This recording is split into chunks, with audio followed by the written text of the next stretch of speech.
Hello guys, welcome back to my channel. Today I'm gonna show you how I make digital flashcards using the GoodNotes 5 app. First, you have to make sure that your app is up to date and is running on the latest version of 5.6.3. This update will give you access to new flashcard feature as well as other features that I will be going over in a later video. So once you have that done, open the app and create a new notebook. From here, you will need to select the GoodNotes paper template and scroll all the way to the right and select the flashcards template. This will create a new page and it will be hard to see, but the page is actually split in half, with the top portion being the question and the bottom portion is the answer. Here, I'm just inputting some information about chemistry functional groups. I will be putting the structure into the question box and the name of the structure in the answer box.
Okay, so once you have all your information done, press on the three dots up in the right corner and scroll all the way down and press Study Flashcards.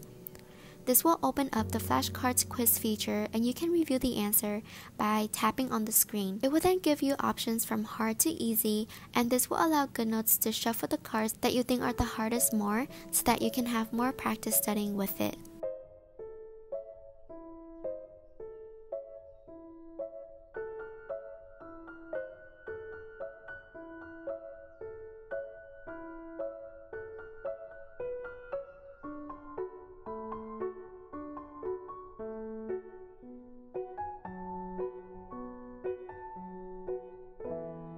Anyways, that is it for my short video. I hope you guys are all doing well.